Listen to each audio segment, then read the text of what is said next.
Right now on Morning News Now, on the trail and on the defensive, Minnesota Governor Tim Walz addressing critics in his first solo campaign stop as Vice President Kamala Harris's running mate. I'm going to say it again as clearly as I can. I am damn proud of my service to this country. And I firmly believe you should never denigrate another person's service record. This as VP Harris continues to enjoy a boost in the polls, plus a key win for progressives in the Minnesota primary. We have team coverage. Also this morning, we are tracking Ernesto as it gains hurricane strength on its path toward Puerto Rico. More on the conditions, the timing, and what's being done to prepare. And an aggressive advance by Ukraine in Russia. Ukrainian troops pushing deeper into enemy territory in a surprise strike that's left Moscow reeling. Now, Russian President Vladimir Putin vowing to retaliate. We'll bring you the latest. And some not-so-sweet news about a popular sugar substitute. Why doctors say the real stuff may be less risky for your heart. So just start pouring that sugar all over it. Yeah, I'm sure that's great, too, yeah. All right, good to have you with us this morning.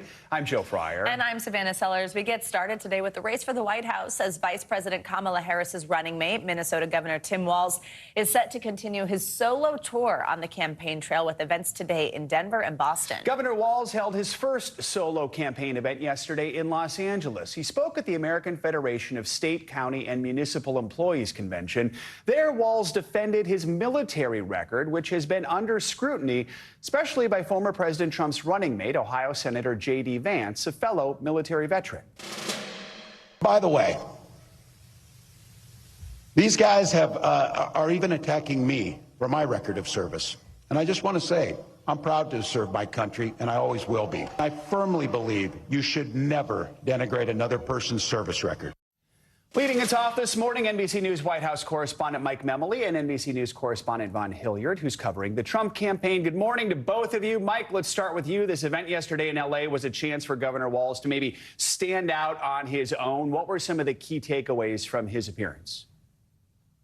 Yeah, Joe, this is an important moment for Governor Walz because remember, it was just a week before that he was named to the national ticket. He's still introducing himself to the American people. And so it was notable that the campaign felt that he did first need to address those questions about his military service. He only spoke in general terms, but of course, the criticism has been, the suggestion has been made that he retired from the National Guard when he learned his unit might deploy to Iraq. The records show that he had already announced he was running for Congress before those deployment orders came down.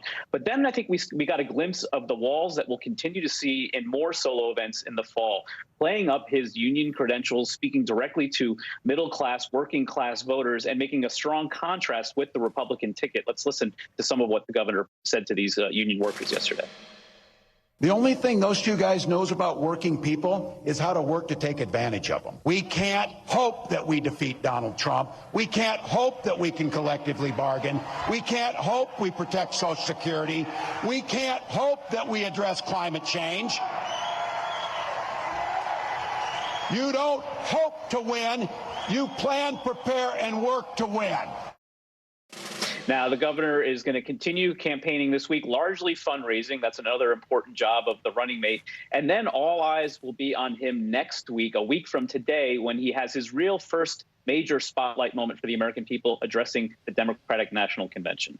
Vaughn, let's bring you in here and talk about things over on Team Trump. Less than 24 hours after the former president did that interview with Elon Musk on X, the United Auto Workers Union filed labor charges with the National Labor Relations Board against the two of them. What's this about? Yeah, it's part of that almost 2-hour exchange between Donald Trump and Elon Musk on X. There was one point in which Donald Trump lauded Elon Musk for the way that he runs his companies. Of course, he oversees not only Twitter, now X, but also SpaceX, as well as Tesla. And the quote that Donald Trump directly said was, quote, "You're the greatest cutter. I look at what you do. You walk in and say, you want to quit? I won't mention the name of the company, but they go on strike and you say, that's okay. You're all gone." To which Elon Musk responded, yeah. And so the UAW, which notably has endorsed Kamala Harris's presidential campaign, went to the National Labor Relations Board and said that these two are directly, by explicitly out loud, putting pressure, essentially union-busting pressure on workers that could potentially try to negotiate for either better wages, better working conditions, or for unions. At the Trump campaign or any of Elon Musk's organizations, the Trump campaign is pushing back, saying this is politically motivated. Of course, this all comes down to, though, also politics, in the need and the desire to win over the hearty share of union workers around the country. Everything is politics right now. Mike, let's look ahead to next week. The Democratic National Convention is taking place in Chicago. The Harris campaign, though, is making plans to hold a rally in Milwaukee next week, according to sources with knowledge of the planning. A reminder, that's where the RNC took place just last month. So what do we know about these plans? Yeah, this is highly unusual. You typically wouldn't see a campaign planning a major rally of this kind when they already have perhaps the biggest event that they're going to organize every 4 years, their national convention. But this is something that the campaign is considering for two reasons. One is we've seen how these big rallies they held last week were translating into big enthusiasm, but also volunteers, thousands of voters signing up to help the campaign with boots on the ground after these events. I think the campaign has also been aware to the degree to which this has rattled Donald Trump. He's looking at these big rallies. It's getting under his skin. And this is an opportunity for the campaign to literally go to where he accepted the nomination and demonstrate that they have major support in Wisconsin as well. Now, we don't know too much. The details are still coming together on this rally. Indications are that it would be in the afternoon because the spotlight that evening in Chicago will be on former President Barack Obama with a major speech to the convention. Vaughn, before we let you go, let's talk about a congressional race we were watching this week. This is NBC News projecting that Minnesota Congresswoman Ilhan Omar is the winner in the Democratic primary in their 5th congressional district, defeating former Minneapolis City Council member Don Samuels in a primary rematch. Walk us through this win for Congresswoman Omar and for progressives generally. There's a lot of attention on this race because Jamal Bowman and Cori Bush were two fellow members of the progressive squad in the U.S. House Democratic Caucus. And both of those members, they lost primary races this summer. And so the question was Ilhan Omar ultimately going to be able to hold on to her Minneapolis seat? And she faced an onslaught of criticism for being an outspoken critic of the Israeli government's war in Gaza. She also voted against the bipartisan infrastructure package that was brought forward by the Biden administration. She wanted more social spending to go along with that infrastructure package. And her primary opponent was highly critical, saying that she was not focused on the issues that were important to her local congressional district there in the greater Minneapolis area. But as you saw, she narrowly pulling off a victory. She will, very likely, knowing that in the general election, this is all but a solid win, as you well know, Joe, she will be returning to Congress. This was the real race right here, yeah. Vaughn and Mike, thank you both very much. And a programming note, we will have full coverage of the Democratic National Convention from Chicago all next week. Our extensive live coverage kicks off on Monday here on NBC News Now, as well as on NBC. As Election Day gets closer, several states are pushing to get the issue of abortion access on their ballots. This comes as more women are being denied care in medical emergencies because of unclear guidelines in state abortion bans. NBC News senior legal correspondent Laura Jarrett spoke to one woman who says the law around abortion in Texas has changed her life forever. A constitutional amendment in Missouri that would wipe out the state's near total ban on abortion, now set to appear on the ballot this November, while abortion rights organizers in the swing state of Arizona shattered records with more than 500,000 signatures to get their proposed amendment added. This initiative has made the ballot. Missouri and Arizona joining a growing list of states, all with similar ballot measures that would create a new right to abortion up to the point a fetus can survive at around 24 weeks, something opponents say goes too far. This ballot push, the byproduct of the Supreme Court overturning the right to an abortion, allowing each state to pass their own restrictions. Laws now under increasing scrutiny as new data emerges about what's been happening in hospitals. A new analysis of federal records by the AP showing more than 100 pregnant women in medical emergencies like ectopic pregnancies denied care in the ER since Roe was overturned. As doctors tell NBC News, they are navigating vague laws that don't account for medical nuances. There's so much fear and confusion because an ectopic can have a heartbeat. Kylie Thurman had an ectopic pregnancy where an embryo implants in a fallopian tube. And she was initially denied an abortion in Texas, despite the law making an exception for such emergencies. Then it ruptured. I want to have kids, and I wanted to keep my fallopian tube, but now it's gone. A piece of my womanhood was taken. She, along with another patient in Texas, are now calling on the Biden administration to investigate. I had to fight like hell to get my care, and I still didn't get it fast enough. And this issue of medical emergencies, particularly in Texas, not going away soon, as a lawsuit there going up to the U.S. Supreme Court potentially as soon as this fall. Back to you. All right, Laura, thank you. Now let's go to the Atlantic, where Puerto Rico is feeling the effects of Tropical Storm Ernesto that's expected to strengthen into a hurricane later this morning. It was just last week that Debbie slowly made its way up the East Coast, soaking millions in the U.S. Now the latest tropical storm is hitting islands in the Caribbean, pounding those areas with heavy rain and strong winds. The National Hurricane Center says Ernesto could drop up to 10 inches of rain on the southeastern part of Puerto Rico. Sustained winds there have increased to nearly 70 miles an hour. We're joined now by NBC News correspondent Guad Venegas for more on what we can expect from this storm. Guad, good morning. So as we mentioned, Ernesto could be upgraded to a hurricane this morning. What have we seen so far? Joe, Savannah, good morning. So as the sun is rising in Puerto Rico, officials are assessing some of the damage, especially on the east part of the main island, where much of the wind and the rain had been slamming overnight. So far, we've seen power outages that are now affecting 300,000 customers in Puerto Rico. We knew going into the storm that the infrastructure there with the system had been damaged years ago with Maria and then again with Fiona. It is very vulnerable. For years now, there's been investment made into the infrastructure, but it's still vulnerable. And as the sun rises, officials are now finding some of the damage. They say that vegetation has blocked many of the roadways in that part of the island. And even in Culebras and Vieques, they've seen some flooding. These parts usually don't flood, but they have reported some flooding. With shelters open, dozens of people have gone to these shelters. And between now and the end of the day, officials say they are expecting heavy rains that could still cause some mudslides and also more flooding, as a flash flood warning is in effect in a great part of the eastern part of that main island, Joe. Guad, officials in Puerto Rico are warning of widespread power outages across the island that still has not fully recovered from Hurricane Maria. That was back in 2017. How will Ernesto make it that much harder for them to rebuild? What are the concerns there?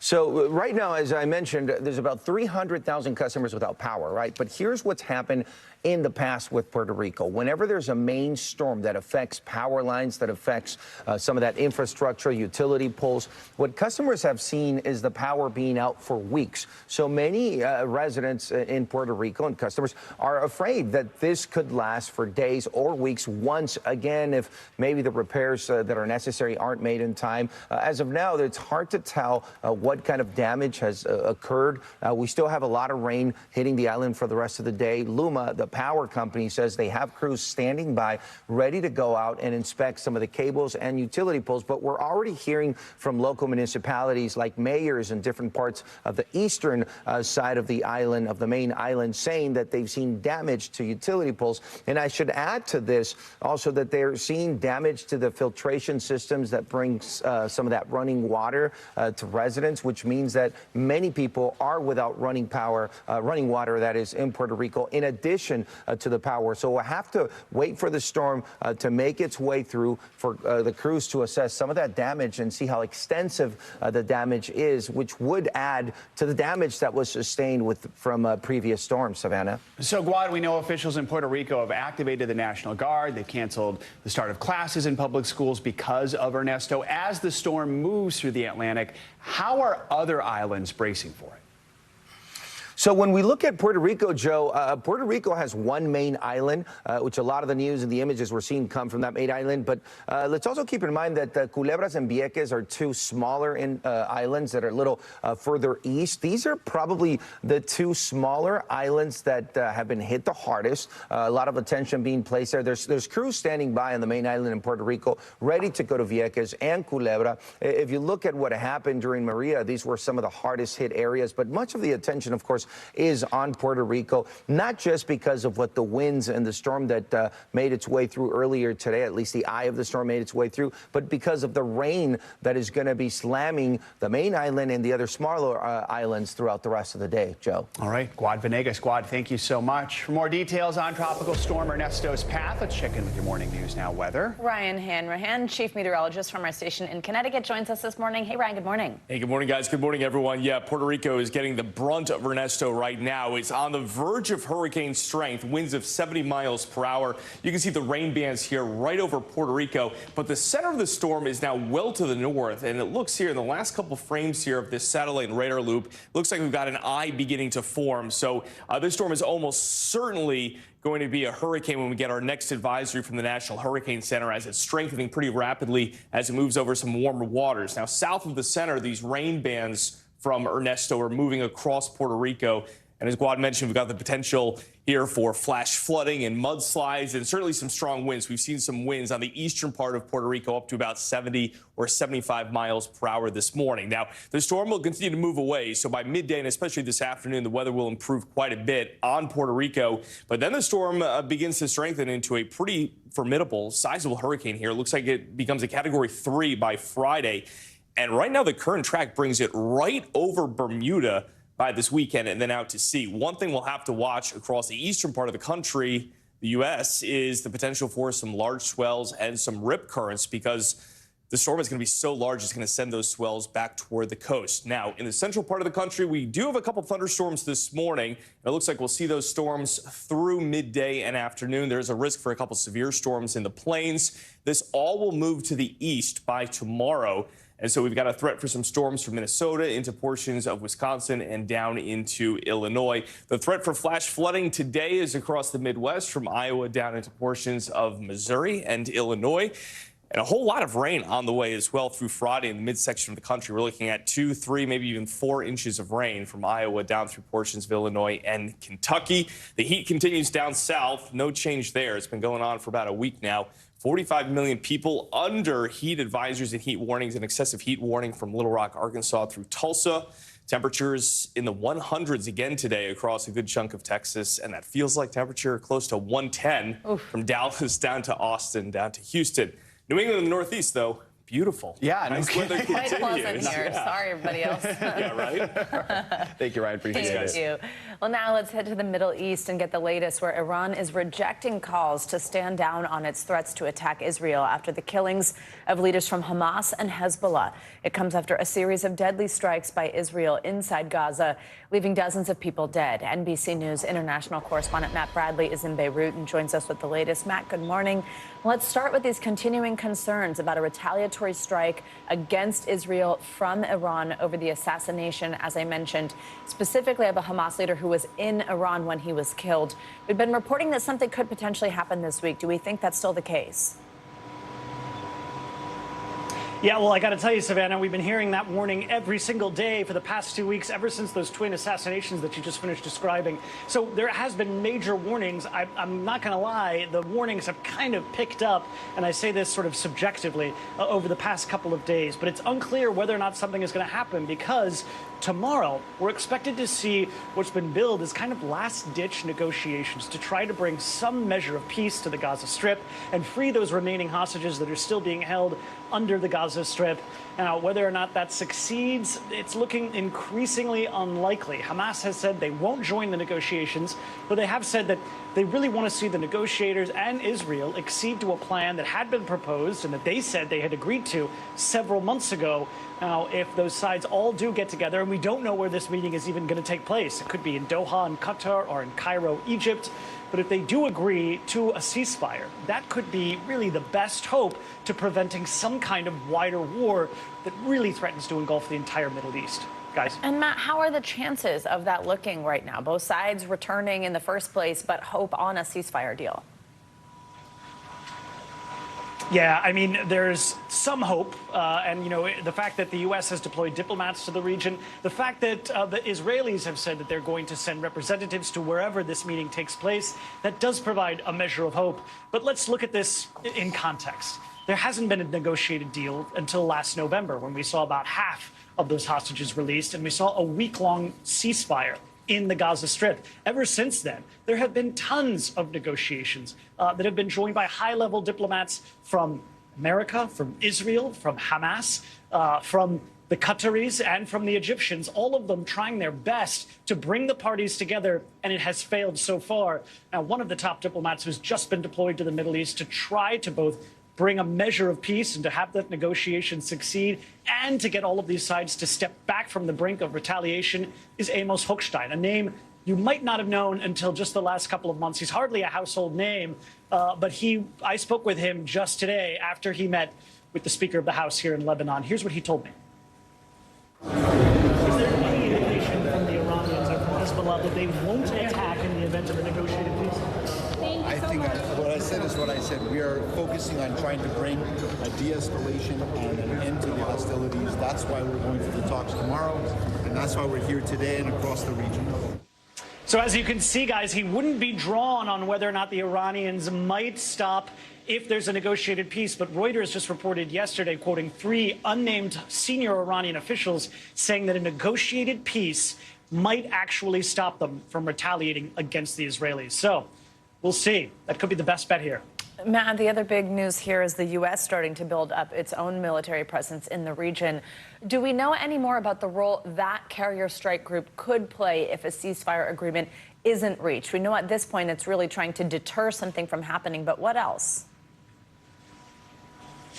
Yeah, well, Savannah, I mean, we're not just talking about one carrier strike group. We're talking about 2 carrier strike groups. This is an enormous amount of firepower. And each of these carrier strike groups is not just an aircraft carrier. It's also their attendant, vessels around them, warships that protect the aircraft carrier. So we're really talking about dozens of warships in the region. Now, 2 of them, along with a submarine, the Georgia, which has just joined them, and that was a rare admission by the U.S. government, and all of those planes that are on these ships, F-22s and F-35s, stealthy fighter jets that are going to be used to stop any aggression in the region. So this really just indicates that the U.S. is preparing for the worst. Guys? Matt Bradley, thank you so much.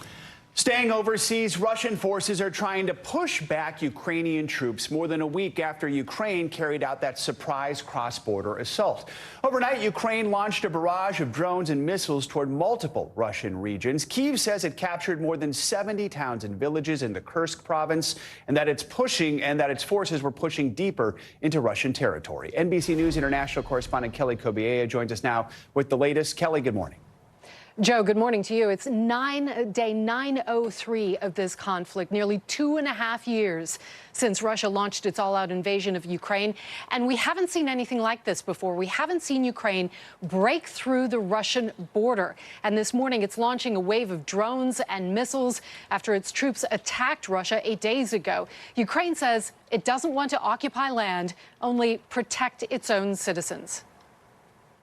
This morning, Ukraine on the offensive, continuing to fight inside Russia. The Ukrainian military releasing video they say shows Russian soldiers surrendering earlier this month. And these stills showing Russian prisoners blindfolded in the back of a pickup. NBC News has not been able to independently verify these images. It's the first time there's been a foreign incursion of Russia since World War II. The offensive in Russia's Kursk region on the country's southern border. Ukraine says it now controls 74 settlements across 386 square miles. Ukraine's top military commander telling President Zelensky Tuesday the fighting is ongoing along the entire front line. The two discussing the possibility of a prisoner exchange between captured Russian forces and Ukrainian prisoners of war. President Biden weighing in. I've spoken with my staff on a regular basis, probably every 4 or 5 hours for the last 6 or 8 days. And it's creating a real dilemma for Putin. Russia says more than 100,000 residents have now been forced to evacuate or are fleeing on their own. This group of Russians recording a video message asking President Putin for help after losing their homes and fleeing under fire. The stunning surprise attack, an embarrassment for the Russian leader. Putin meeting with his top defense officials Monday, vowing to drive Ukrainian troops out. The Russian Defense Ministry released this video it says shows attacks on Ukrainian forces in Russia, claiming Tuesday its military has stopped Ukraine's advance. But Ukraine says it's still fighting. And we're hearing more from Ukraine's top commander today. He says that troops have captured 100 Russian prisoners of war just today. And Ukraine says this is about protecting the people in the northern part of Ukraine and also relieving some of the pressure on the frontline troops in the east, where Russia has slowly been gaining ground over the past several months. But Joe, this morning, fighting in the east is intensifying. Joe? All right. Kelly, thank you so much. Much more to come here on Morning News Now. Later this hour, risky business, why researchers now say work-related stress could have health impacts far beyond your 9 to 5. Up first, though, after the break, disgraced Congressman George Santos facing a judge ahead of his federal fraud trial. We'll bring you the latest from court up next. Welcome back. For the first time in 8 months, former Representative George Santos was back in a New York federal courtroom yesterday, just weeks before his trial begins. The disgraced congressman faces charges of campaign finance fraud and has pleaded not guilty to all 23 charges against him. NBC News correspondent Antonia Hilton reports from Long Island on where this case goes next. This hearing was about the jury selection process and witnesses. The Santos team had asked for two things. First, they wanted the identities of jurors to be protected, and actually all parties agreed on that. It was the second request that was an issue. They wanted all of the prospective jurors to have to go through a very long, very extensive questionnaire process to try to understand their beliefs about George Santos, their potential political leanings. And there was some concern that that kind of questionnaire could delay the trial proceedings. And the government even made the case that if he's concerned about people's perceptions of him, that could be his own fault. George Santos has sat for interviews. He's posted on social media. He's even recorded himself on Cameo and sold that to fans over the last several months. As a reminder, this is a major case with high stakes. He is accused of wire fraud, identity theft, money laundering. To give some anecdotes, he allegedly used donors' credit cards at one point to transfer thousands of dollars in cash to himself. He spent campaign funds on things like Ferragamo shoes and Botox. He has pleaded not guilty to all of this. There was talk at one point about a plea deal, but all signs right now show that we are heading for a trial in early and mid-September. Back to you. All right, Antonia, thank you. Well, with less than 3 months to go until the election, the fight over electoral votes is intensifying in Nebraska. Come November, it's possible it could all come down to a single district in the state. NBC News political and national correspondent Jacob Soboroff went to the city to find out what matters to the people of Omaha in partnership with our affiliate, WOWT. There was a guy named Jason who responded to me on social media, and he said we should come see him at Rotella's, an Italian bakery, and this is it right here. Dude, thanks for doing this. Yeah, nice to meet you. Jason Odom is a Marine Corps veteran and now an engineer for a big tech company. A father of 3, he reached out because he said he was worried about his 3 kids getting sent to war. Why on earth would you respond to me and say you want to talk to me about life in Omaha? There's a lot of people, they used to be described as what, the silent majority. I kind of feel like that a lot of times. We came to Omaha because a rare electoral system could have the city in the ultimate spotlight come election night. People here call Nebraska's 2nd Congressional District the Blue Dot. That's because it's a Democratic island in a sea of Republican voters. And unlike the rest of the country, only Nebraska and Maine award their electoral votes by congressional district. So the one electoral vote here could prevent an electoral college tie and help one candidate reach the 270 votes needed to win. Why'd you want to meet here, Rotella's Italian bakery? Well, it's kind of famous here in Omaha, and I happen to live nearby. It's got the best bread, I think, and it's super cheap. Oh, man, I just want to stay here just for the smell.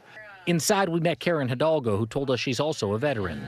Me as a single parent, we would come up here from Lincoln and head back because it's more affordable. You drive here because it's an affordable place to come. Correct.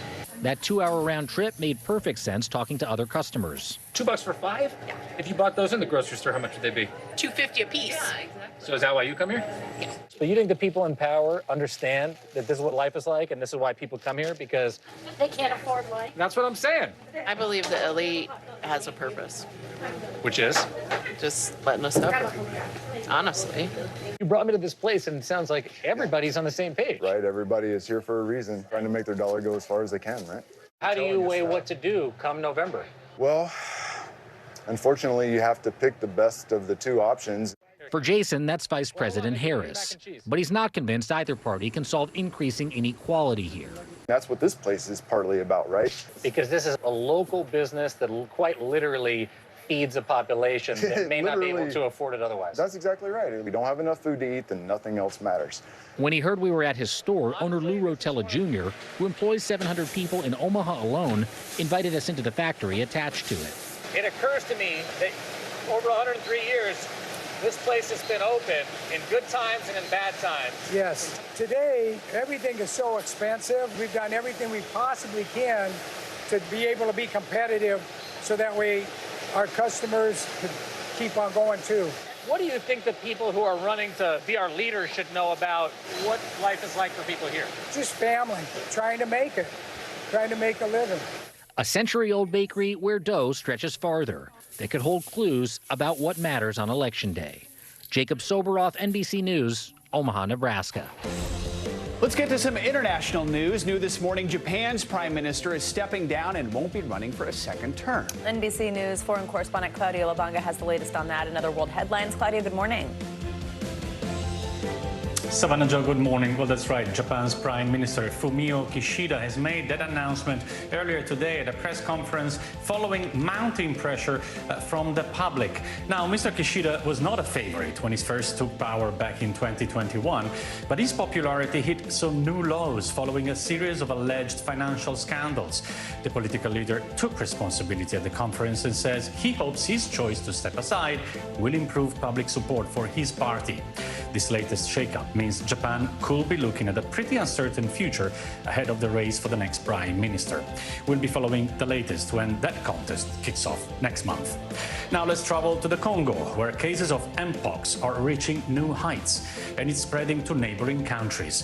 Africa's CDC has officially declared a public health emergency across the entire continent in hopes of increasing the flow of medical supplies. The infection spreads through close contact and can cause fever and lesions all across the body. Scientists are calling the situation alarming and warn that things could spiral out of control if serious steps are not taken to contain it. And finally, Banksy is turning London into an animal kingdom with the latest installment in his Art series. The 9th mural features a gorilla freeing other animals. You can find it on a shutter outside the London Zoo. Where else? Since last week, the artist has sent us on a kind of a treasure hunt with artwork of all different kind of animals popping up around the British capital. Well, Savannah Joe, I guess we can call that monkey business. Back to you guys. Banksy's on a roll. Cool, yeah. All right, Claudia, thank you. Thanks. Coming up, terrifying moments caught on camera. 2 toddlers stranded on a Texas highway after being thrown from a Jeep in a crash. We'll show you what happened as strangers raced to get them off the road. Plus, food for the brain, the new findings that link a certain type of diet with a lower risk of dementia. Your weekly checkup is next on Morning News Now. We're back now with a look at a frightening highway crash that ended with 2 toddlers standing in the middle of a Texas highway after they were thrown from a Jeep. NBC News correspondent Shaquille Brewster has more. A race to save 2 toddlers on a Texas highway. Innocent route for that major accident off of East Freeway. Shocking video showing the children wearing nothing but diapers stranded in the middle of the roadway after police say they were ejected from a Jeep. 2 unidentified people running to get them out of harm's way. The crash taking place on Interstate 10 in Houston. The accident between the 2 vehicles is still under investigation right now. The investigation has proven that the 2 children were not in car seats at all when that vehicle, the Jeep Wrangler, began to roll, and both toddlers were ejected out, a 4-year-old and a 1-year-old. According to the sheriff, the 2 children and their father who was driving were transported to the hospital in serious condition, but are expected to survive. The driver of the other car was not hurt. That father could face criminal charges. They were toddlers, 4 and 1-year-old, and it is against state law to not have anyone under that age not in a car seat of some type. And evidently from what we have, they were just sitting in the back of the vehicle, not strapped into anything. Shaquille Brewster, NBC News. Let's now get to our weekly medical checkup. We are going to look into the effects of work-related stress and what a new study suggests about how it could impact your heart. Plus, why eating more whole grains, fruits, and vegetables could help lower your odds of developing dementia. Today, we've got NBC News medical contributor Dr. John Torres with us on set to discuss all this. Dr. Torres. Fruits and vegetables, who would have thought, right? Right, and stress for your heart. But let's walk through some of this. So this first one is a new study. It's published in the Journal of the American Heart Association. It found that work-related stress might specifically be doing something to your heart. What is this? And it could be. And, I don't think it's a surprise to anybody that work-related stress can affect things. In this case, what it affected was a rhythm of your heart, and it causes something called atrial fibrillation. The problem with atrial fibrillation is your heart is beating irregularly, and it can cause strokes. But I think the big surprise is that effort-reward imbalance that's added to that. And what they found out, if you have work-related stress and that effort-reward imbalance, meaning that you don't feel like you're being appreciated at work, 97% increase in developing atrial fibrillation. If you have stress alone, 83% increase. If you have just that work imbalance, which I don't really understand how you don't have stress, but at the same time you feel like you're not being rewarded. Right. 43% increase. And so essentially, what are the doctor's orders here? The doctor's orders are, number one, just understand that there are going to be stressors and get the stress under control as best you can. Try to get ahead of it. For managers and people who run companies, look at that effort-reward imbalance. And if you don't feel like, if your people don't feel like they're being rewarded appropriately for what they do, help them out. Yeah, please. That's a really good tip for all you managers out there. This next one, new research. This is from the Cleveland Clinic. It found that a low-calorie sweetener may be riskier for the heart than sugar. I think we have these conversations a fair amount of the time. It's like, yeah, if you're making a bunch of fake stuff, is that really better for you? But what do we know here? And this is erythritol. It's a sweetener that's touted as a natural sweetener, but it's added as a sugar substitute in lots of candies. I have one here we just found in our health unit where we had this candy. If you look at the ingredients, it has erythritol in there. What they found out, compared to glucose, which is regular sugar, it actually makes your platelets sticky. And that's a bit complicated, but your platelets are what our body uses, our blood uses to form clots. If they're sticky, they form too many clots, and that can lead to increased risk of stroke as well. So what are the doctor's orders here? Well, number one, limit your sugar substitutes. Natural sugar is still the best kind of sugar, but also at the same time, limit your sugar itself. And we'll talk a little bit about that in this next part. But, just overall, just look at your ingredients, be an ingredient reader, and make sure you're putting in your body what you think you're putting into your body. Be an ingredient reader. I am not good at that. I never do that. I don't think any of us are. I know. And some of that, you got to remember that tricky word you just said. What's it called? Erythritol. Erythritol. Okay. All right. Lastly, this one, we also talked about this. Maybe not so much of a surprise, but we do have a new study published in the Journal of the American Medical Association. It found that this anti-inflammatory diet, of course, generally good for you, but I do think what's pretty amazing here is maybe lowering the risk of dementia specifically. What do we need to know about this one? This was a diet that was done with the UK, the United Kingdom's Biobank, and they look at people, and they have tons of records there. They look at 84,000 people who had what's called the cardiometabolic disease. In other words, they had heart attacks, they had strokes, they had diabetes, and they found out that if they're on an anti-inflammatory diet, then they have a 31% lower risk of developing dementia. This was a study done over 12 years. On the other hand, if they ended up having more inflammatory foods, then their dementia risk went up. And so what do we mean by anti-inflammatory and inflammatory? That's a little hard to process here because of foods out there. Anti-inflammatory, we're talking fruits, leafy vegetables, olive oil, Mediterranean-type diets. The Ornish diet is another good one that has a lot of anti-inflammatory processes in it and foods in it. Inflammatory foods, we're talking fries, soda, processed meats, those things that you probably know you shouldn't eat, but... Processed meats like what? Like any kind of processed or ultra-processed meats, deli meats, hot dogs, those types of things. Okay. All right. Dr. John Torres, great advice. Good to have you in studio with us. Thank you so much. Coming up from the basketball court to the courtroom, a WNBA star accusing the league and the Las Vegas Aces of discrimination. When we return, the lawsuit filed against her former team next on Morning News Now. We are back with a federal lawsuit accusing the Las Vegas Aces and the WNBA of discrimination.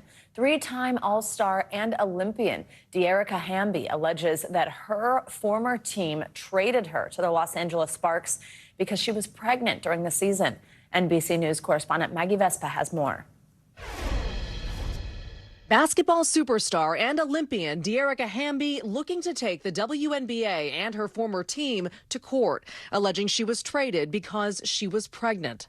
The three-time WNBA All-Star and two-time winner of the Sixth Woman of the Year award played for the Las Vegas Aces from 2018 to 2022, helping lead the team to a championship victory in 2022.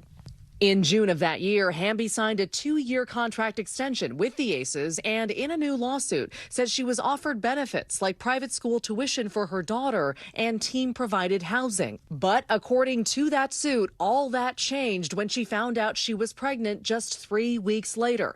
She alleges she was removed from those housing accommodations and told the team was still figuring out tuition costs. If this can happen to a world-class athlete, of course it can happen to women in every sector of the economy. The lawsuit also details an alleged phone call Hamby had with Aces coach and former WNBA star Becky Hammon. Hamby says Hammon called her a question mark, accused her of lying about when she found out she was pregnant, and said she was not taking proper precautions not to get pregnant. The discrimination suit goes on to say that Hamby asked, "You're trading me because I'm pregnant?" To which Hammon responded, "What do you want me to do?" NBC News has reached out to the Las Vegas Aces and representatives for Coach Becky Hammon, but so far no response. From purely a legal perspective, a discrimination perspective, regardless of what your job is, if you are treated disparately and differently based on your pregnancy, that is illegal. Hamby was then traded to the Los Angeles Sparks in January 2023. The 30-year-old forward posted about the move on social media, saying being traded is part of the business. Being lied to, manipulated, and discriminated against is not. Who would think that the WNBA, which exists to empower and elevate women, would align itself with people questioning the reproductive rights of women? The WNBA then said they launched an investigation into her claims and in May of 2023 imposed penalties on the Las Vegas Aces, suspending Coach Hammon for 2 games without pay for violating league and team respect in the workplace policies related to comments made to Hamby in connection with her pregnancy, and rescinded the team's first-round draft pick for 2025. The penalty that the WNBA put in place here for clear-cut, blatant pregnancy discrimination was not a slap on the wrist, it was a light tap on the finger. The WNBA has also not returned NBC News' request for comment. Our thanks to Maggie Vespa for that report. Well, despite temporarily benching the Las Vegas Aces head coach, Hamby's lawsuit says the WNBA took no steps to correct or address a clear-cut violation of federal and state anti-discrimination law. Well, as we first told you right here yesterday, big changes are brewing at one of the country's best-known brands. The CEO of Starbucks out after just over a year on the job as the coffee giant struggles with slumping sales brought on by customer backlash over rising prices. NBC News senior correspondent Tom Costello has the details. News broke just as Americans were sipping their first cup. Breaking news to bring you, and this is big. Starbucks' CEO. The CEO of Starbucks, Laxman Narasimhan, out as the world's most iconic coffee brand struggles with customers who've said no to higher prices. It is $8. I'm just saying I can't do it out. I'm tapping out. I can't do it. Starbucks' new CEO is Brian Niccol, who turned Chipotle around after a devastating E. coli outbreak in 2015, improving quality and using technology to speed up orders, doubling Chipotle's revenue. And we thought he would be the right leader for this moment. Thank you. Have a good one. The new CEO's challenge, luring back Starbucks customers who've been driven away by inflation, long waits, and cheaper coffee at competitors. I don't like the prices. I think they have gone up a lot. It's a good bit cheaper at the local coffee shop. The move comes as higher prices have turned many Americans away. KFC, Pizza Hut, and McDonald's, all reporting falling sales, are now offering value meals. While under Niccol, Chipotle grew its revenue in the last quarter. What are the problems Starbucks has had with consumers? What do consumers want? Consumers are looking for value, and they want to feel like when they spend money at a premium brand like Starbucks, it's worth both their money and their time. $6 for a tall, small drink. Fed up with inflation, more Americans are simply saying no. Tom Costello, NBC News. Let's stay on some more money news. Google might not be feeling so lucky this morning. The Justice Department is reportedly weighing a new approach to that ongoing antitrust lawsuit. CNBC's Silvana Henao has that and other money news for us this morning. Hey, Silvana. Hey, Savannah, good morning to you. Yeah, the Justice Department is reportedly considering a potential breakup of Google after a judge ruled the company's search business is a monopoly and violates antitrust laws. Google has declined comment, and the DOJ says no decisions have been made. Bloomberg reports Google's Android operating system and Chrome browser would be the most likely to be separated. The government could also try to ban exclusive contracts Google spent billions of dollars on to be the default search engine on the iPhone and other devices. Separately, Google announcing new AI features for its Android devices, including the upcoming Pixel 9 smartphone. They will have the company's Gemini AI assistant, which you can use to find information within your various apps or ask a question about a photo you just took. It will also have Pixel Studio. That's a text-to-image generator, and Add Me. That puts someone in a group photo by stitching two scenes together. And Fitbit is teaming up with Peloton to give its premium users access to Peloton's fitness content starting next month. Peloton members will get offers on Google Pixel watches and Fitbit charge devices. The partnership comes as Peloton is dealing with falling sales and uncertain demand for its bikes and treadmills. Savannah. Silvana, thank you very much. You got it.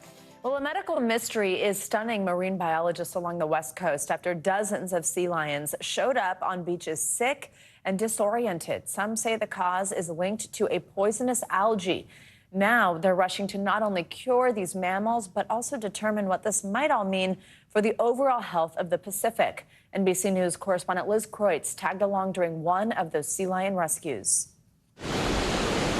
In California, an urgent race to save dozens of sea lions, showing up sick and disoriented on beaches along the Central Coast. The Marine Mammal Center is responding to a multitude of calls here and rescuing them.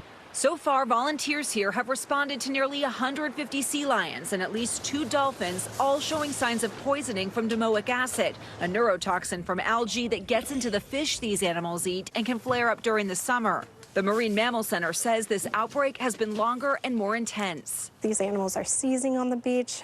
Our teams are working overtime. We followed a team as they made a rescue at a beach in Morro Bay.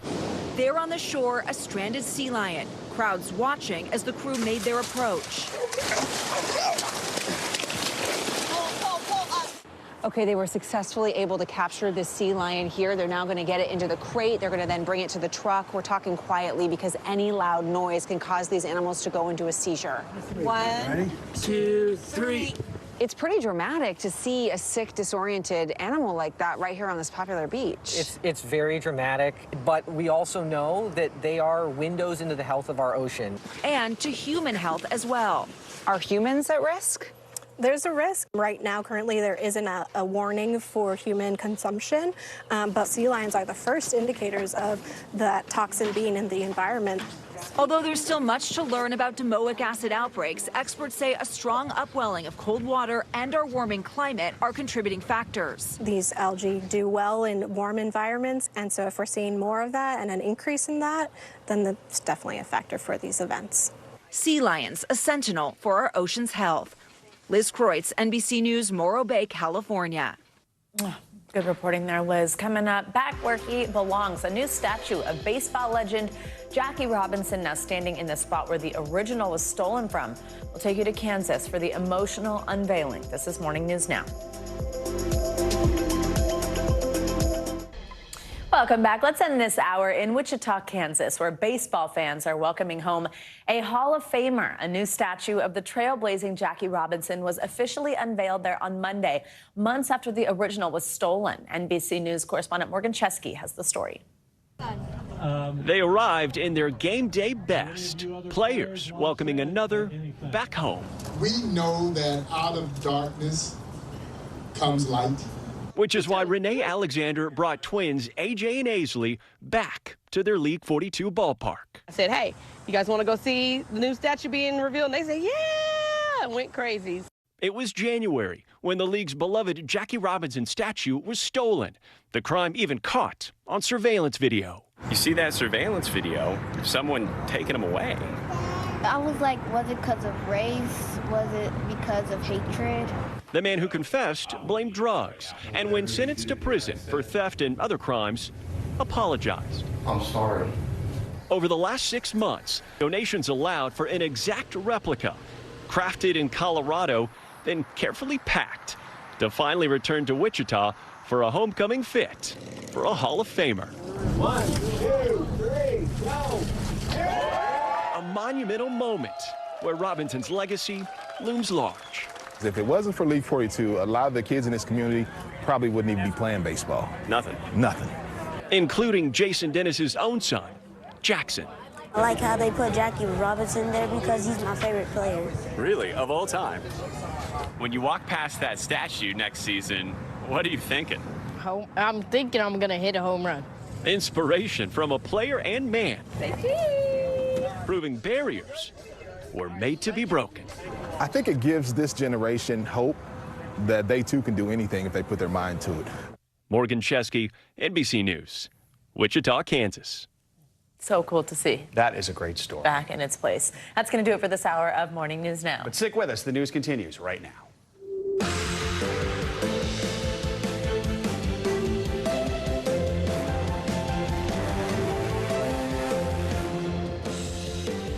Good morning. Thank you for joining us. I'm Savannah Sellers. I'm Joe Fryer. Right now on Morning News Now, we are taking you inside Ukraine's surprise invasion of Russia, where Ukraine says it now controls nearly 400 square miles of land. Reaction from both Russia's President Vladimir Putin and President Biden as the ongoing war enters a violent new phase. We're also following the global race to de-escalate rising tensions in the Middle East. Hamas now saying it won't participate in the latest round of peace talks scheduled for tomorrow. So what might that mean for the growing threat of a wider war in the region? Our Richard Engel has the latest. Plus, is the solution to high prices? We're diving into a key new inflation report this morning. Americans are pushing back against the strains on their wallets from the grocery store to fast food joints. But how will the new numbers weigh on interest rates as we head into the fall? We're watching your money. And later in the hour, we're going one-on-one with the incomparable Liza Colón-Zayas. Her Emmy-nominated role in FX's roaringly popular series, The Bear, just a taste of her storied career on the stage and on the screen. How exciting is that? Not to give anything away, but if you watch the new season, you know she gets her own episode this time around, which gives you the backstory. So yes. We'll delve into that as well.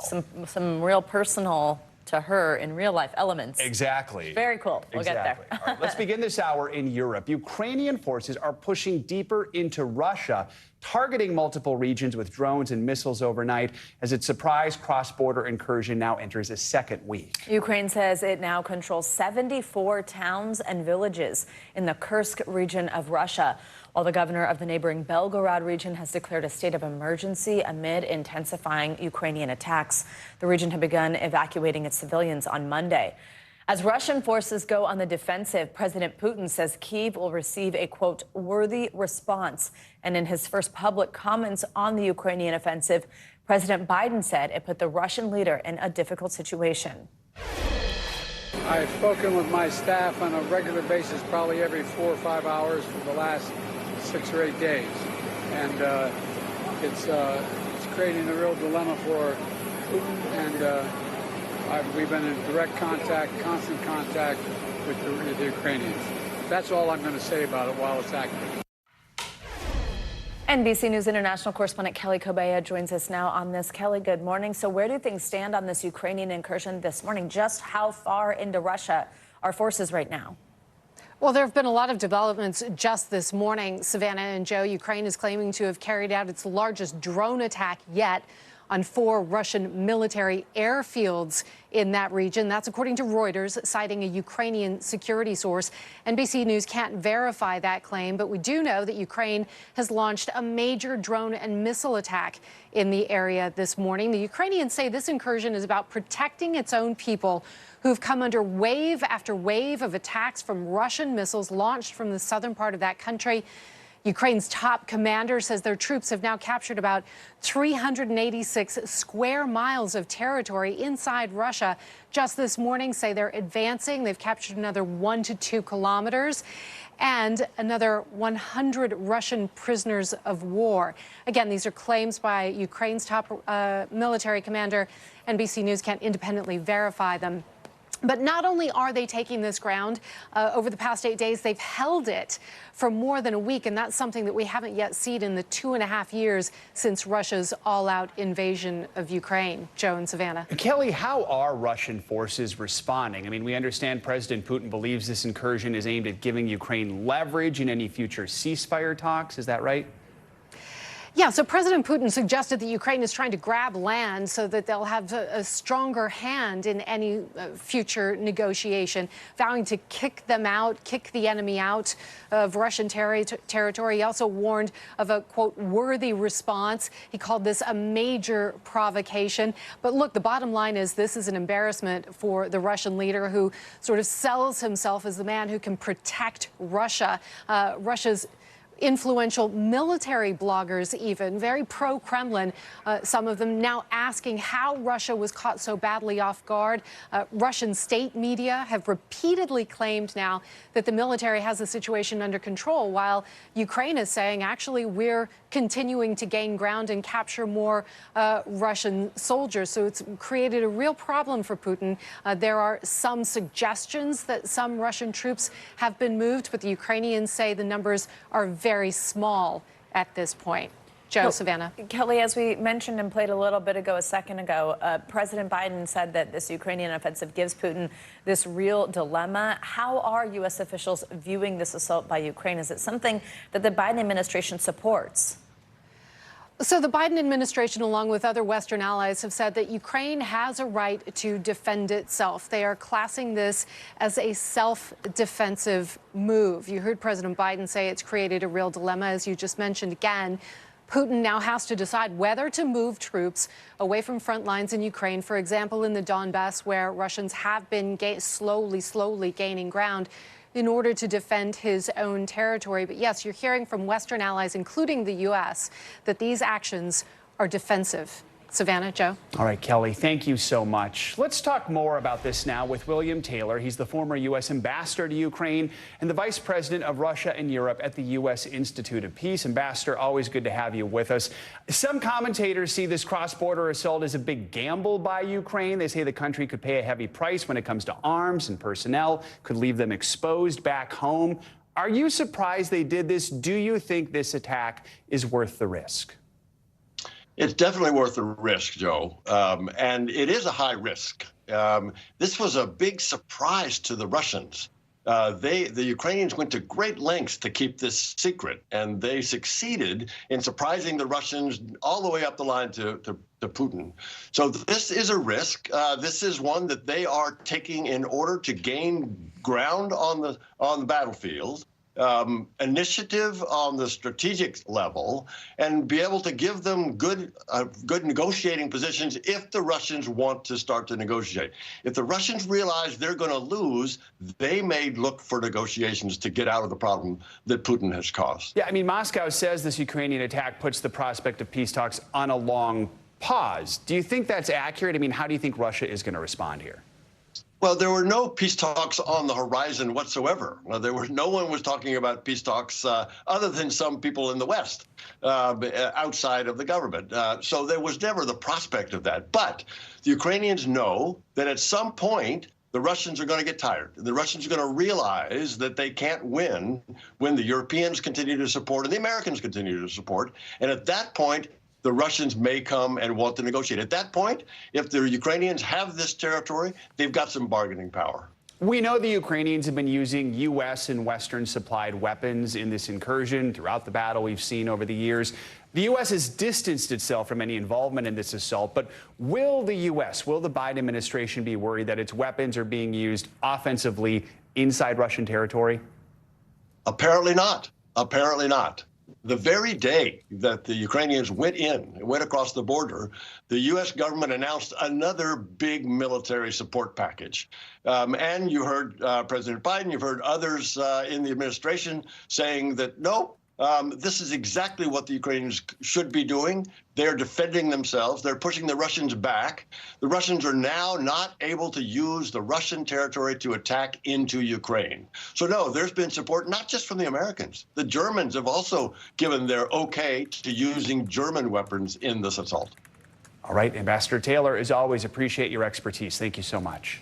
Let's stay on international news. Iran is vowing to press ahead with retaliation against Israel for the killing of a Hamas leader in Iran, as the U.S. works behind the scenes to avoid a wider crisis in the region. NBC News chief foreign correspondent Richard Engel has the latest from Jerusalem. All hope now is on negotiations, originally set for tomorrow in the region.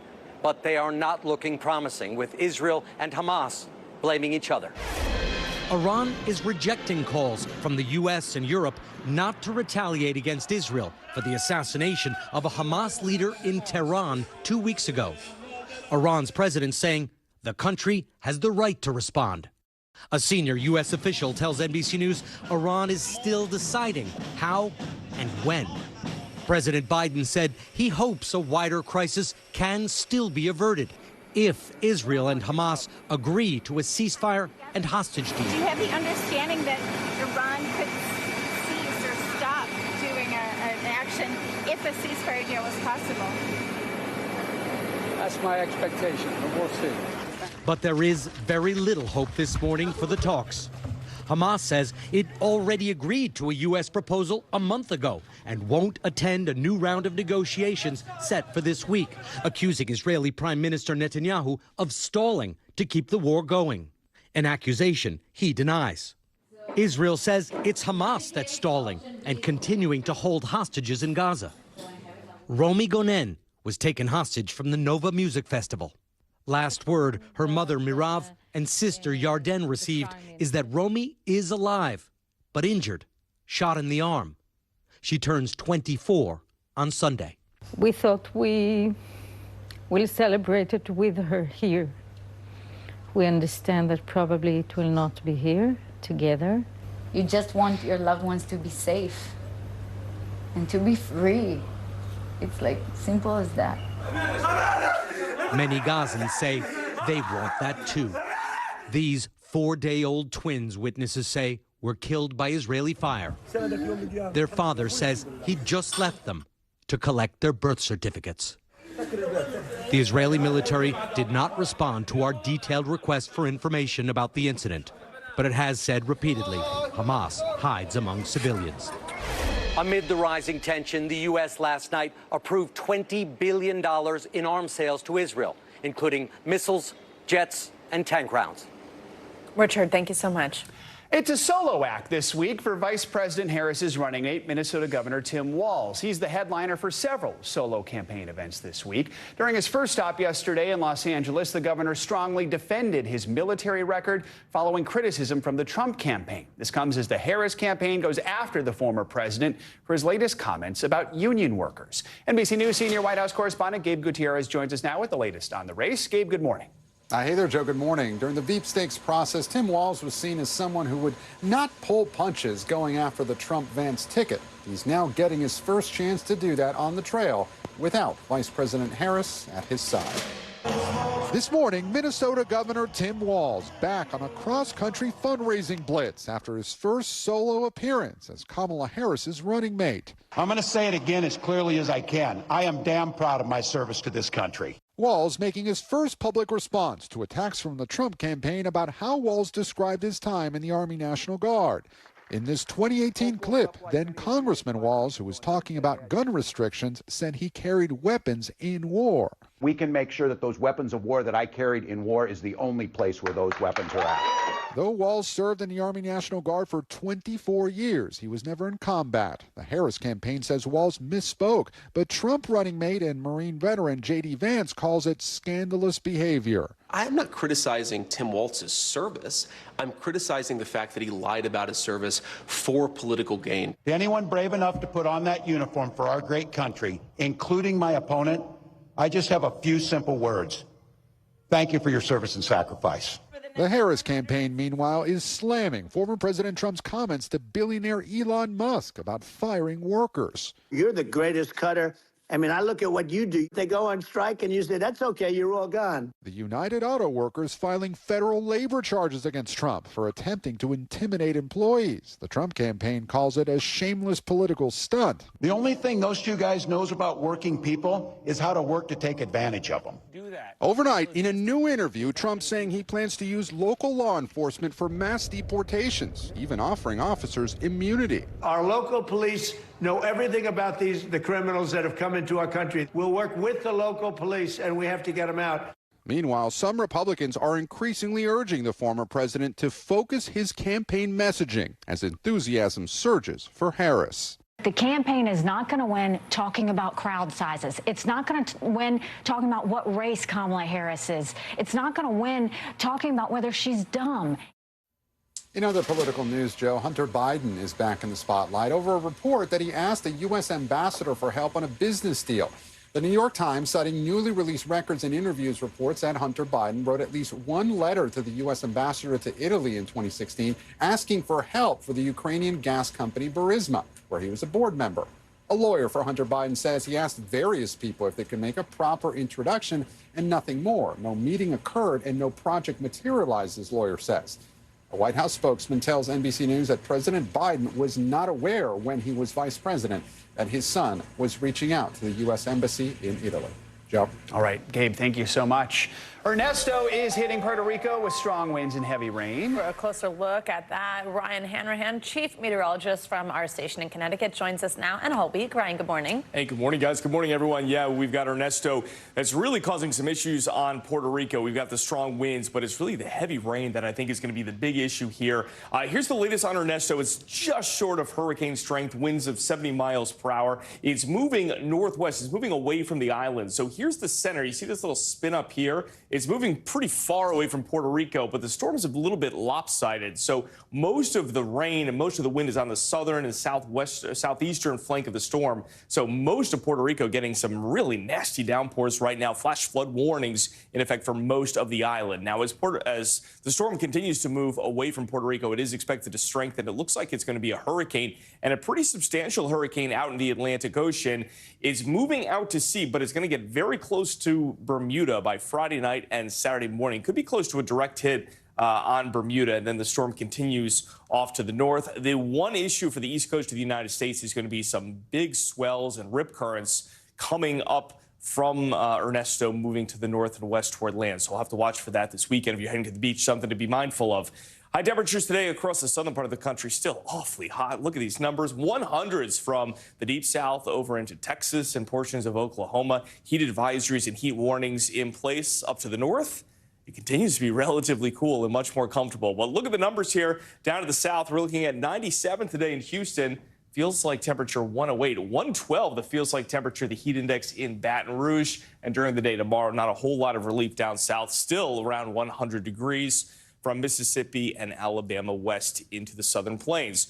There is going to be quite a bit of rain over the coming days in the Midwest. Today, the rain sort of focused from Minnesota down through Missouri, but tomorrow it moves east towards Chicago. Some areas in the Midwest could pick up 2-3 inches of rain through Friday. There is a risk for some flooding today across portions of Iowa and Missouri, and that is going to shift to the east as we go into the day tomorrow. And by Friday, that storm threat moves toward Ohio and western Pennsylvania. The heat wave continues down south, and the early outlook for the weekend a little unsettled across the east with a chance for some showers, but much better through the central part of the country. All right, everyone gets a little bit of something this week. Yes, a little bit. Thank you, Ryan. Appreciate it. Much more to come on this hour of Morning News Now. Move over Christmas in July. It's time for Ogtober. So what is Ogtober, you might ask? Well, people are rolling out all those fall festivities a little early this year. Too early. Like August early.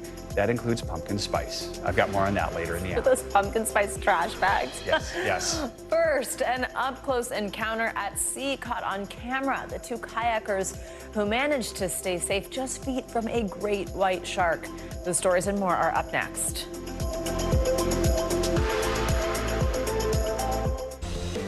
We're back with the international headlines. In India, a nationwide doctors' protest is impacting the country's hospitals following a horrifying and deadly attack on a medic. NBC News foreign correspondent Claudio Lavanga has the latest on that and other world headlines. Claudio, good morning. Savannah, Joe, good morning. That's right. Hospital services across several cities in India are now disrupted following a nationwide strike by doctors following the rape and murder of a trainee medic in a government-run hospital in the city of Kolkata last Friday. Now, doctors working in government-run hospitals across India have long complained of being underpaid, of inhumane working conditions, and of the violence in the workplace. Following the protests, the authorities are treating the case as a national priority. Let's now go to New Zealand, where authorities are trying to contact about 400 people who received candies from a charity working with homeless people that turned out to be filled with a potentially lethal dose of methamphetamine. The pills, enclosed in pineapple candy wrappers, were donated to the charity by a member of the public, and the charity was unaware of its dangerous content. A charity spokesperson said the market value of each of those candies is about $600, which suggests that the donation was accidental rather than deliberate. At least 3 people are being treated in hospital after consuming them. And let's end this tour of the world in space, where an astronaut on the International Space Station posted a video of a spectacular time-lapse of the moon setting into a red and green aurora. The video, posted by NASA astronaut Matthew Dominic on Monday, shows the International Space Station bathed in blue light as sunrise follows the sunset. Dominic wrote on his X account that the aurora has been amazing for the past few days. But it's even more amazing, guys, is that because the International Space Station rotates around the Earth so quickly, the astronauts on it see these sunrises and sunsets 16 times each day. That's amazing. That's really cool. Those things might be cooler outside of the planet than from where we are here. Yeah. That's pretty amazing. Wow, that stat just blew my mind. That is very cool. Claudio, thank you so much. Thank you. Okay, now this is really scary. Imagine going out fishing and then realizing you are being followed by a shark. That's what happened to 2 California kayakers who got a rare close-up encounter with a great white. NBC News correspondent Morgan Chesky has more. There he is. This was the moment 2 kayakers in Northern California's Half Moon Bay noticed they were being followed by a great white shark. You all right? Yeah. It's going to start moving in. Its huge fin appearing just feet from Ian Walters, who was on the water with a friend that day nearly a mile from shore. I let him know that there's a shark behind him, and we talked about it briefly, and the shark followed my buddy for maybe 2 or 3 minutes, just very slow. The sighting occurring in the so-called red triangle of great white sharks off the coast of Northern California, the region home to favorite foods of the great white, such as seals, otters, and sea lions. Walters and his friend, fortunately, weren't on the menu that day. It was simply curious. You know, it was just there because that's where it lives, and we were in its, house, essentially, and it came up to check us out. But not every shark encounter has been this benign. Colorado teen Annabelle Carlson lost her leg after being bitten by a shark while swimming in Belize a week ago. Her family writing in an update on the site Caring Bridge that Annabelle's perspective is balanced and positive while she receives treatment in the hospital, though she's battling bouts of severe pain and phantom limb symptoms. Earlier this summer, 49-year-old pro surfer Tamayo Perry was killed by a shark in Hawaii. Florida's Volusia County saw 4 bites in just 1 week this past July. And a rash of attacks off the coast of Texas, too. Aerial video capturing the shark that attacked several beachgoers on South Padre Island. Still, shark experts say sharks attacking humans is exceedingly rare. And this summer's number of attacks is no higher than average. In terms of shark sightings, we see increasingly more because many more people have drones, and so people are much more aware of animals in the water. Doesn't mean there are more animals in the water. So some good context there, but here are the stats, guys. The highest number of unprovoked shark attacks last year actually came from Florida with 16. That was more than California, Hawaii, and all of Australia. And while there's no clear reason as to why, experts say that it might have something to do with the fact that 140 million people visited Florida back in 2023. And we know that many of them absolutely made a trip to one of Florida's beaches. Savannah, Joe. Wow, scary stuff. What a video there. Morgan Chesky, thank you so much. Coming up, we are digging into all those extreme foods you might be seeing on social media and at your grocery store. Yeah, we're talking about the super spicy or the crazily caffeinated. Americans love to indulge, but are these hazardous to your health? We will take a closer look up next. Welcome back. August marks National Breastfeeding Awareness Month in the U.S. The goal here is to celebrate the benefits of human milk while also bringing attention to the inequalities mothers face when deciding to nurse their newborns. This year's theme is Nourish, Sustain, and Thrive. Let's bring in Dr. Uche Blackstock for more on this. She's the founder and CEO of Advancing Health Equity and, of course, a friend of the show. Dr. Blackstock, great to see you.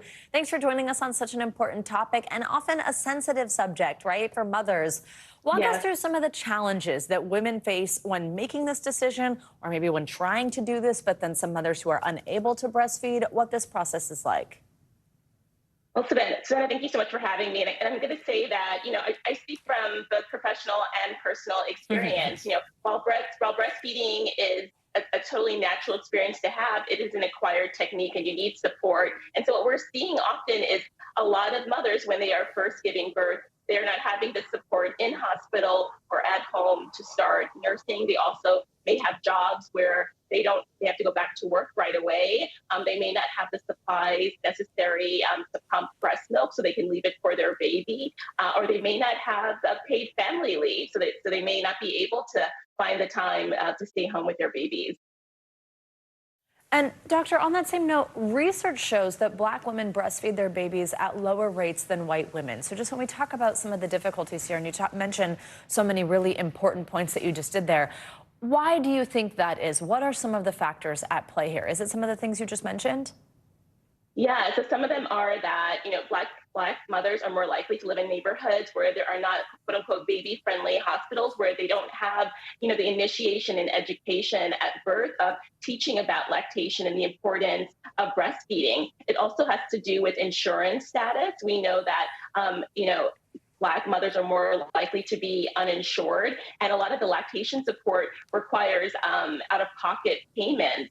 We also see that in states that have not expanded Medicaid, those people are more likely not to be able to find lactation support or afford it. And then finally, Black mothers are more likely to be employed in jobs that do not offer health insurance or other benefits to cover breastfeeding. And then actually, finally, there's some cultural issues related to slavery when Black women served as wet nurses, where they nursed their enslavers' babies. So there is a lot of discomfort with breastfeeding and initiating it.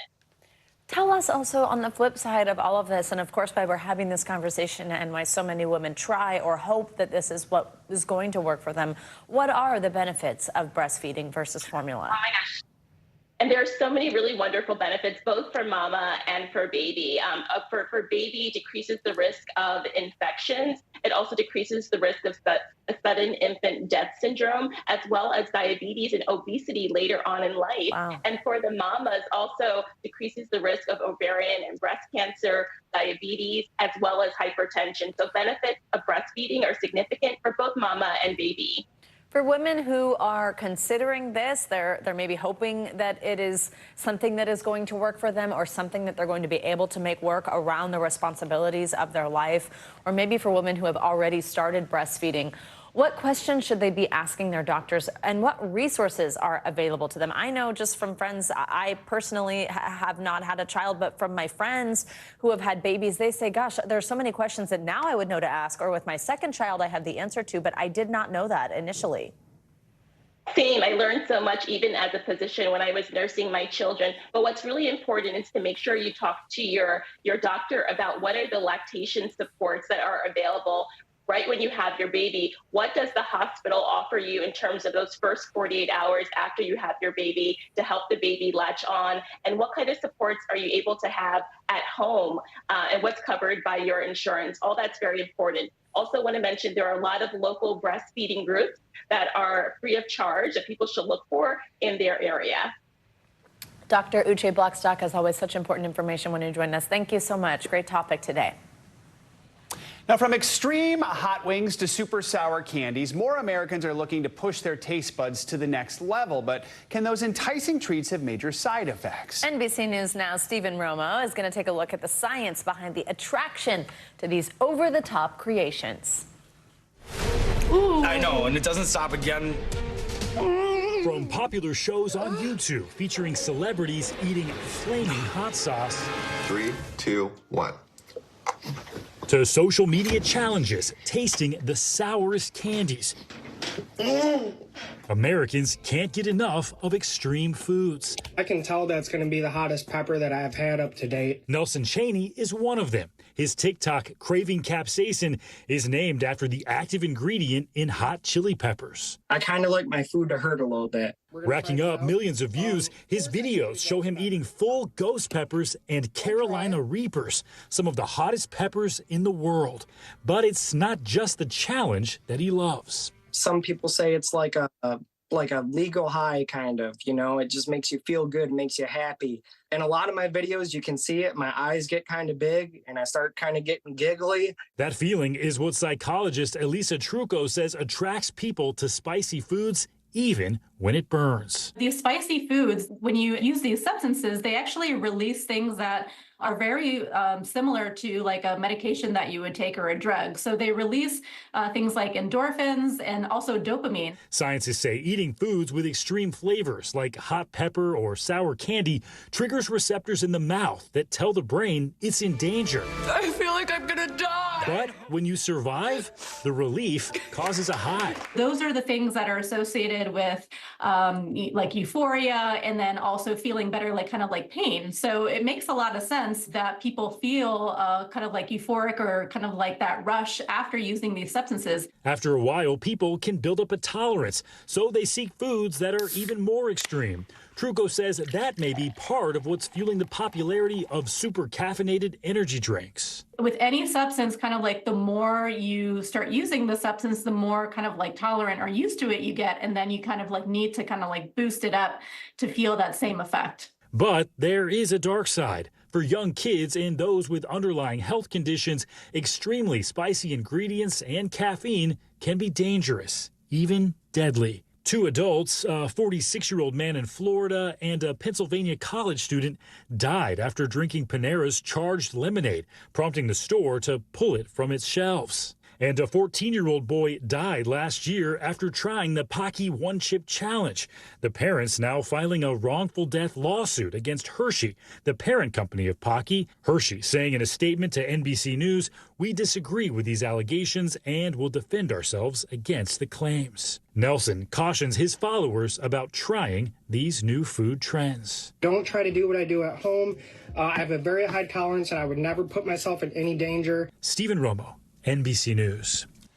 Coming up, we're always watching your wallet here on Morning News Now. After the break, the new real estate rules set to take effect this weekend that could potentially save home buyers and sellers thousands of dollars. Also, though, a key new report on inflation is out this morning. We are breaking down the numbers to see where prices are falling and where they aren't. Some big news. Stay with us. That's up next.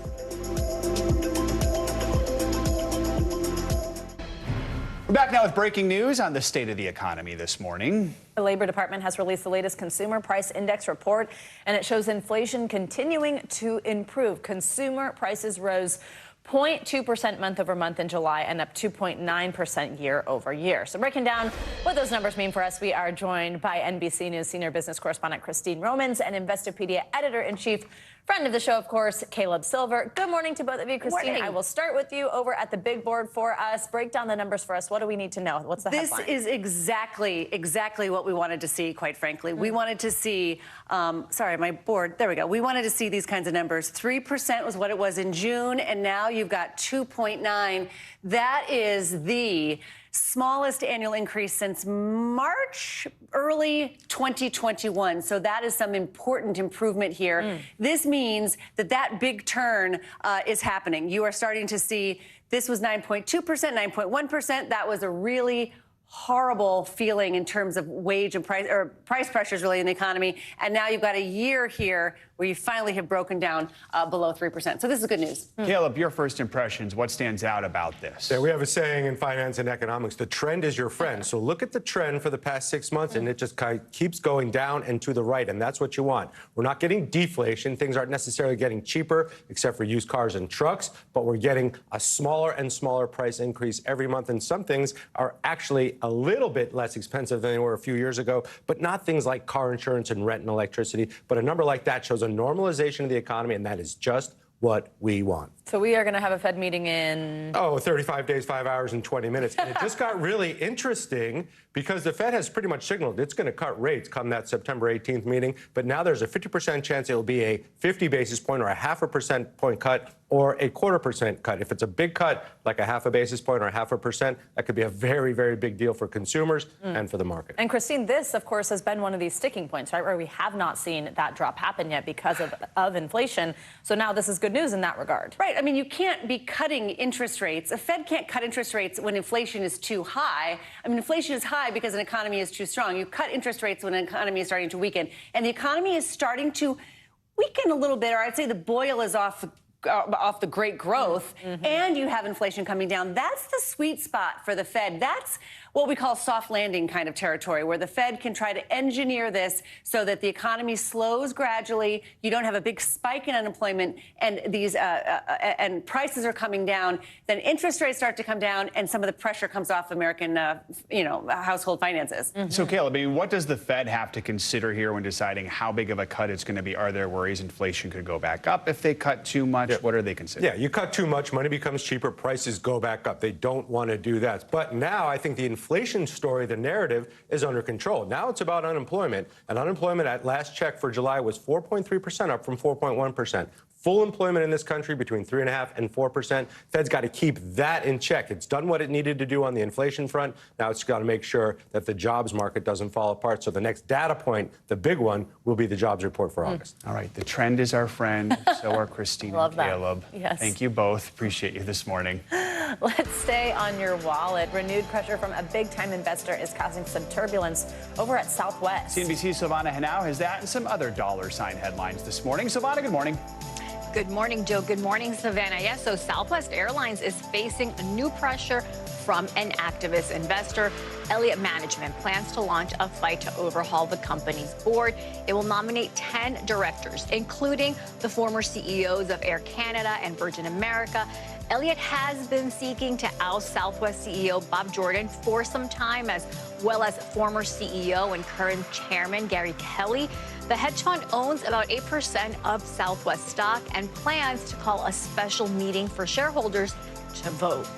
It's a done deal. M&M's maker Mars is buying Kellanova. The snack maker spun off from Kellogg for about $36 billion. Kellanova owns such brands as Eggo Waffles and Pringles. Now, this is the largest deal for Mars since it bought Wrigley for $23 billion in 2008. Now, like many snack companies, Kellanova has been dealing with falling sales and shoppers' pullback on spending. And are you aware that it's National Financial Awareness Day today? Experts say it is a good time to take investing and saving seriously to build financial stability and prepare for the future. Data shows about half of U.S. households live paycheck to paycheck, and only 44% don't have enough cash to cover a $400 emergency. Just a quarter of millennials can demonstrate basic financial literacy, guys. Very important. That is, so, wow, look at that. Happy National Financial. All of our friends from the block money Silvana has. Wow. We could have their head on this. I love this. But you know what? It is so important. I didn't learn any of this in school. I've done some stories on it happening in schools. It's really cool to see. Silvana, I know. thank you so much. I honestly didn't learn until I came to CNBC. Yeah, so there you go. And look at that cute little graphic. We love it. I love it. All right, let's keep teaching everyone now. We've got some other financial news. New real estate rules, set to take effect this weekend that could potentially save some people thousands of dollars. Yeah, starting August 17th, sellers will have more negotiating power and will end up spending less on agent fees. NBC News business and data correspondent Brian Chung, who also has a cute little graphic, a bobblehead one. I do, yeah. We don't have that for you this morning, but we've done the same for you, Brian. Great to have you with us. Some experts are saying this is the biggest shakeup to hit real estate agents in a century. Walk us through what's happening and why it's happening now. Yeah, well, long story short, sellers are going to have a little bit more negotiating power when it comes to setting the commissions that they pay and more transparency into them as well. So I need to back up and explain kind of how things work right now. So if you have sold your home, then you're familiar with a fee that you're going to have to pay in terms of commissions. It's usually 5 to 6%. The seller pays that, and then the agent for the seller splits it with the agent for the buyer, right? That ultimately moves into the house. So the idea here, though, is that those conversations were largely happening kind of behind closed doors. So now they're going to have to disclose it to both the buyer and the seller and saying, hey, here are the fees that we're going to charge, which might give a seller, a little bit of opportunity to say, you know what, that's a little bit too high of a fee. Maybe I'll go shop around to find a lower fee, which is one reason why experts are saying they think that this change, which is going to take effect on Saturday, could net bring some of those costs down, which could be welcome news for those trying to sell into this market. As we hopefully see interest rates dropping even more when it comes to buying these homes. Exactly. So for buyers and sellers, what could the impact be for them? Yeah, well, so on the seller side of things, right, this could be thousands of dollars in savings, right? If you look at that 6% fee, which is seen as pretty common at the moment, well, if you're able to negotiate, let's say, for example, a 3% fee on a $300,000 home, you would save about $9,000. Again, well, on the buyer side of things, this is a little bit more unclear because if the seller can sell at a lower commission, maybe they pass that on to the buyer, but they also might not. They might just pocket the savings. So it's a little bit unclear if this is going to pass down to the buyer in terms of a lower price. But at the end of the day,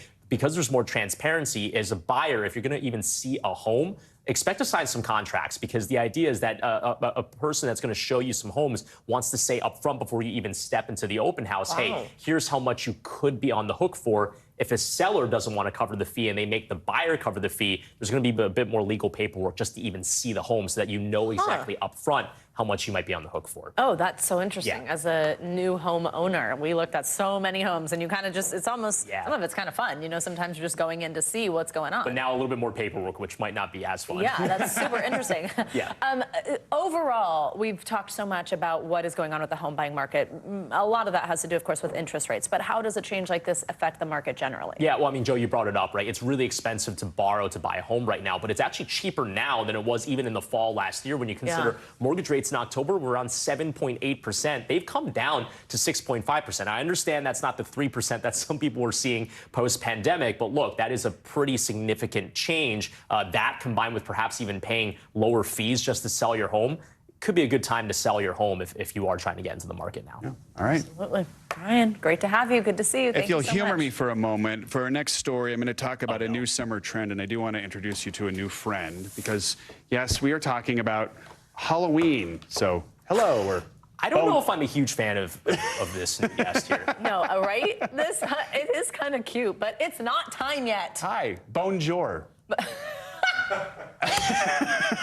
Good. But here's the thing. I got this guy yesterday. Never mind, that the first official day of fall is 39 days away or that Halloween is 78 days away. These decorations are on store shelves. Pumpkin spice is already back at some chains. So what's going on here? My friend and I, we got the skinny. The calendar might say August, but social media says Ogtober. You can get your fall stuff out, you can decorate. I already did about a week ago. The fall season's creeping in, but this time it's an unofficial holiday dubbed Summerween, inspired by a 12-year-old episode of the show Gravity Falls. This town loves Halloween so much they celebrate it twice a year. It's not just a bunch of hocus pocus. Come! We fly! Fall fans are actually throwing Summerween shindigs, pool parties with spooky yet cheerful decor, including jack-o'-melons. Ghoulish merch is easy to find, with stores like Michael's stocking their shelves before August and Home Depot starting this week. Remember Lewis, Target's towering 8-foot-tall pumpkin? He went on sale online a month ago. And in New Jersey, thousands braved the heat on August 1st when this year's first Spirit Halloween store opened. It's a different holiday for us. It's better than Christmas. The demand is there. Halloween spending topped $12 billion last year. So if you're a Halloween person, if you love the decor and the costumes, if you can have a Halloween party in the summer, why not? Of course, you can't have pumpkins without pumpkin spice, loved by millions. It's addictive. -1, beloved weatherman. Why would you want to rush getting rid of summer for something that tastes that bad? Krispy Kreme's already got pumpkin-flavored coffee, so does 7-Eleven, with a handful of stores selling pumpkin spice Slurpees. Starbucks is yet to reveal when its fall menu will drop, but food blogger Marky Devo says he got a leaked copy that points to August 22nd. Well, before I actually post the menus, the DMs go crazy all year long, asking, when is that fall menu coming? So the demand is great, is what you're saying? Yes, it's pretty high. It's not just drinks. Hefty sells cinnamon pumpkin spice trash bags.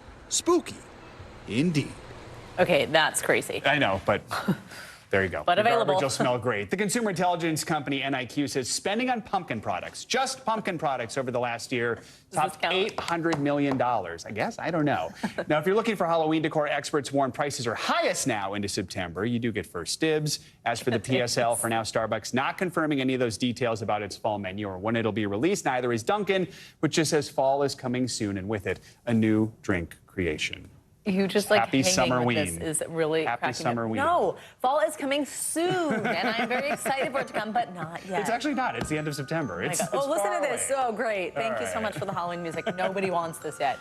Coming up, something much more exciting. We are sitting down with the one and only Liza Colón-Zayas. She is now an Emmy-nominated star of the roaringly popular FX series The Bear, playing Tina, the unbreakable sous chef. We're going to chat with her right after the break about her nomination, which just so happens to be her first, and some other standout moments, both the stage and screen. Stay with us. This is Morning News Now. Welcome back. The Paris Olympics may have just ended, but Dr. Dre is already looking ahead to the next episode. He says he wants to compete. Get this, the legendary rapper, music producer, and founder of Beats Electronics says he's also pretty good with the bow and arrow. And would love to be part of the USA archery team when the Olympics comes to his hometown of LA in 2028. Of course, he just performed at the closing ceremony. Yeah. In an interview with Entertainment Tonight, Dre says that he has been practicing the sport since junior high, adding that he heard qualifying for the Olympics is 77 feet and that he practices at 90 feet. So he's an overachiever. He even has his own archery setup at home and says he feels like he could even win gold. So there you go. That was not what I was expecting you were going to say, Not but at all. love it. I want to see it. All right. I do too. I feel like everybody wants to get in on the LA action. Right. Everybody's like, I live here, so I must compete. Right, obviously. Yeah. It's just going to be a bunch of actors, Yeah. stunt guys. Well, we can't wait for 4 years from now. All right, the highly decorated television series The Bear is going for gold once again. The show has already racked up, get this, 23 Emmy nominations this year. That set a new record in the comedy series category. One of those nominations went to Liza Colón-Zayas, who plays sous chef Tina Moreno, a fan favorite character whose backstory got its own episode in season 3. Take a look. I got a really good feeling about this interview. I know this is going to be the one. Breathe, Mama.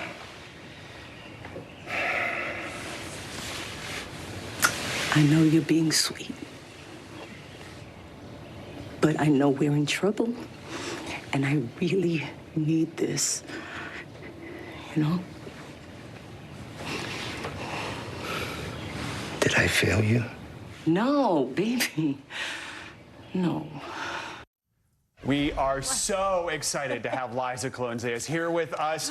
Congratulations on the Emmy nomination, which we should note is for season 2, not even for season 3. When you got that news, just what went through your mind? How did that feel? I started laughing maniacally because I just thought my reps were being nice to me and saying that Oh my gosh. I was in the middle of a phone call, you know, just talking about the following week. And then he was like, oh, by the way, congratulations. And I just started, got cuckoo for Cocoa Puffs in that moment. It took me about 2 weeks for it to land. I wish you recorded it. We love those videos when people find out. You know, I was in my pajamas looking crazy. Nobody was gonna. But yeah, so it's been such a great roller coaster ride. As Joe mentioned, this is season 2, and season 3 is where we really get to go so much deeper with your character, see that little snippet that we just played there. Which I think is so exciting and bodes very well for the next award season. But how would you say your character has grown? Because as viewers, we've obviously learned so much more. And like you have your main character moment. What's it been like, the journey of playing the character? I've adapted to like being very protective, and you have to prove yourself to me. I don't know you. I've been, you know, I've got all this PTSD, and then now she's trusting and she's absolutely loyal and willing to do what she has to do to keep this dream and this family and this place open. What I love about The Bear is that the characters get their own episodes, and you finally we got Tina's episode this year. We saw a clip of it there. Iowa Devery directed it, which must have been an incredible experience. Cool. So talk about that. And then I didn't know till yesterday, that's your real husband. You were sharing the stage with him. That episode just must have been an unreal experience. You know, we've worked together for a long time with theater kids. And so, you know, and he's Dexter and Gotham and all these things. And he's just such a pro, so calm. He keeps me settled and grounded. And it's so easy to work with him. When I heard he was gonna, you know, be a good guy, I started crying. I cry all the time. I'm feeling like I'm gonna cry. You didn't know really the backstory until you actually got that episode. I didn't know the backstory. I just thought it was gonna be just dark. Why would I think that about Tina? But yes, and to see that he's, you know, there's this love and normalcy, just. Oh, that's so great. And the director. And the director, when it was just like one thing after another, like, when I heard like, Ayo, this is your episode, your man. So neat. Proud. So, I can't put it into words. What a wonderful, long, all worth it journey. You also have had some other projects going on. For example, the movie If, starring in that, voice starring in that. What else? What other projects do you have going on? What will we see soon? I can't. Can you say? No, but more to come.